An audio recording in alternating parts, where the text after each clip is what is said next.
नमस्कार, मैं हूं प्रवीण दुबे। जैसे हिंदी फिल्म में खलनायक की एंट्री के साथ दर्शक ये इंतजार करते हैं कि देखें कि ये कोई गलत काम कब करता है। विधायक नारायण त्रिपाठी के पुराने क्रियाकलाप, शब्द को कोट अनकोट करिए, पुराने क्रियाकलाप को देखते हुए मुमकिन है कि बीजेपी के मनोभाव भी यही हों।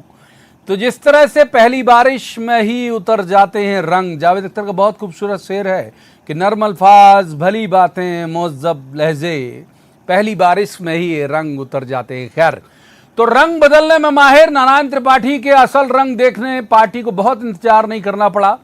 ट्रेलर वो कमलनाथ सरकार के दौर में ही दिखा चुके थे। आज वायरल हो रहे एक वीडियो के साथ पूरी फिल्म भी सामने आ गई। इस वीडियो में नारायण त्रिपाठी फोन पर बातचीत करते हुए अपनी सरकार पर आरोप लगा रहे हैं कि कोरोना का डर दिखाकर 25 मार्च को होने वाले उनके कार्यक्रम को साजिश के तहत रोकना चाहती है सरकार। विंध्य प्रदेश की मांग पर आंदोलन छेड़े त्रिपाठी को पूरा साल होने आ रहा है, लेकिन पार्टी संगठन और सरकार ने अब तक उनकी मांग पर कान भी नहीं दिया। लेकिन इस बार नारायण त्रिपाठी का अंदाज बगावत से 2 कदम आगे बढ़ता दिखाई देता है। सतना की एक सभा में त्रिपाठी ने मुख्यमंत्री शिवराज सिंह चौहान और उनकी सरकार को ललकारते हुए कहा कि विंध्य प्रदेश नहीं बना तो सरकार का खेल भी खत्म। तो एक होती है पैर पर आई कुल्हाड़ी और दूसरा होता है कुल्हाड़ी पर खुद पैर मार आना। तो नारायण त्रिपाठी का मौजूदा दांव ऐसा ही लगता है। समाजवादी पार्टी, कांग्रेस और अब बीजेपी रिटर्न हो चुके त्रिपाठी का ये निजी एजेंडा भले अपनी सियासत बचाने का हो, लेकिन बगावत के बाद अपनी सरकार के खिलाफ ये तेवर उन्हें भारी न पड़ जाएं। पहले सीए के मुद्दे पर पार्टी लाइन की खिलाफत, फिर कमलनाथ सरकार के पक्ष में वोटिंग, संगठन में पहले से उनके खिलाफ पर्याप्त सबूत हैं। सवाल यह है कि पूरी तरह से मजबूत बीजेपी संगठन और सरकार में संदिग्ध आस्था वाले माननी का ब्लैकमेलिंग का ये लहजा क्या बर्दाश्त किया जाएगा? बहुत सारे सवाल जिनके लिए खास पैनल से कहेंगे कि जवाब तो देना होगा, लेकिन पहले आपको दिखाते हैं एक रिपोर्ट, देखिए।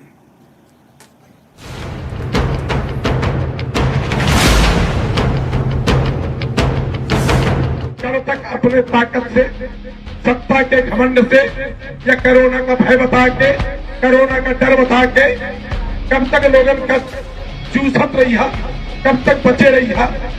जहाँ कोनो काम हुई कोरोना आ जाता। विंध्य प्रदेश जो हमारा रहो भाई बताइए, तुम न जहाँ हमारे विंध्य प्रदेश तो हम तुम्हारा खेल खत्म कर दे। नारायण त्रिपाठी सतना की एक सभा में अपनी ही सरकार के खिलाफ दम दिखा रहे हैं। बघेली में बता रहे हैं कि अगर विंध्य प्रदेश नहीं बना तो सरकार का खेल खत्म हो जाएगा। बीजेपी के लिए अपनी ही पार्टी के विधायक का ये अंदाज क्या चौंकाने वाला होगा? ये सवाल इसलिए कि सीएए के मुद्दे से लेकर कमलनाथ सरकार के पक्ष में वोटिंग तक नारायण त्रिपाठी उन पर संदेह करने की पूरी वजह पार्टी को देते रहे हैं। खैर, अब तो वो सरकार पर उनके खिलाफ साजिश करने का आरोप भी लगा रहे हैं। ये कोरोना अस्त्र बन चुका है। कोरोना अस्त्र मैं बोलता हूँ कि जब जब जहाँ यूज करना है, जहाँ उपयोग करना है, इससे बचाव कैसे करना है, ये वो अस्त्र बन गया है कि हमें यदि अपने को सेव करना है तो इस अस्त्र को छोड़ दो।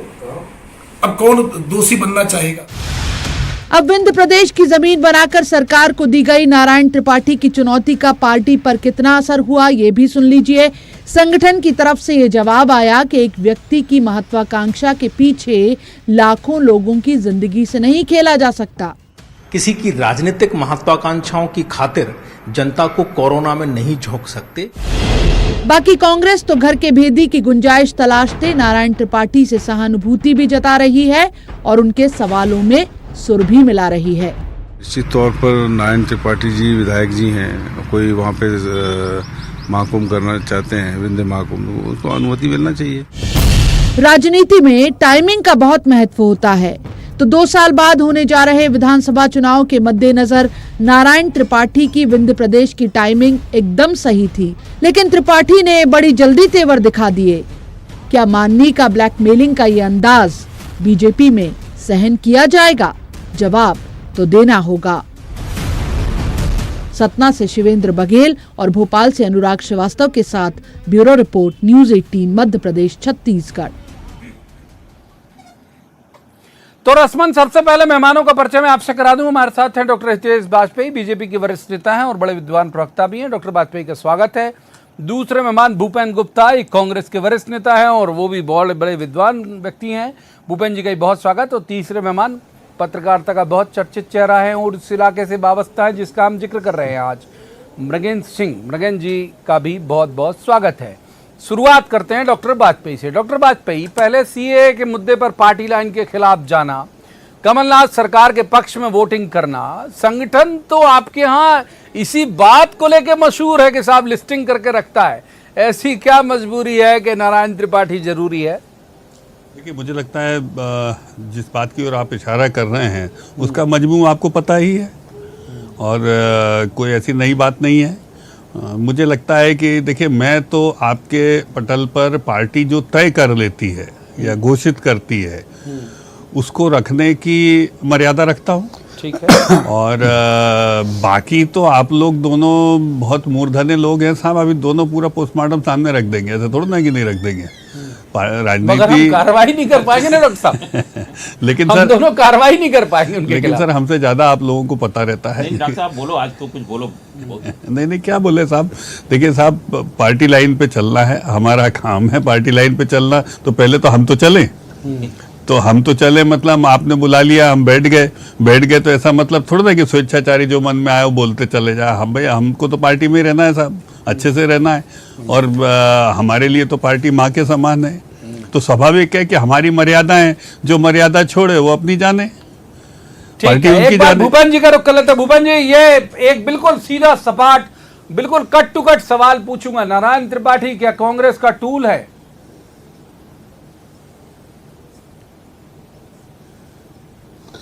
देखिए, नारायण त्रिपाठी अपने आप में एक स्वायत्त संस्था है और वो जब भाजपा में गए थे कांग्रेस छोड़ के, तब ये लिपट के जो है उन्हें राष्ट्रीय नेता बता रहे थे।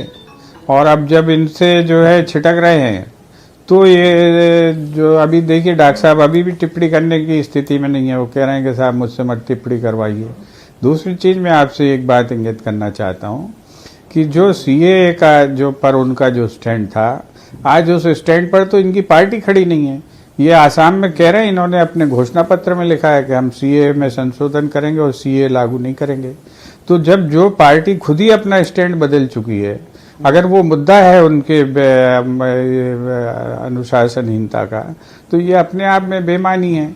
जो ये समस्या भारतीय जनता पार्टी के अंदर पैदा हुई है वो इसलिए पैदा हुई है कि वो जो चुराए हुए बच्चे घर में लाए तो उन्हें बिस्तरों पे लिटा दिया है और वो जो है बाहर पर्ची पे लेटे हुए हैं घर के जो लड़के थे। तो ये जो संघर्ष बहुत विद्वान व्यक्ति हैं, बहुत विद्वान प्रवक्ता भी। एक सवाल मेरा ले लीजिए भूपेन जी, कांग्रेस पार्टी की निजी राय क्या है? विंध्य प्रदेश अलग से बनना चाहिए, पृथक विंध्य प्रदेश के समर्थन में है क्या कांग्रेस? अब लाए ऊंट को पहाड़ के नीचे। अब हाँ जी, से पहाड़ तो बहुत बढ़िया है। पहाड़ तो सामने बैठा है जो बोल नहीं रहा है, ऊंट से कह रहा है कि बोलो।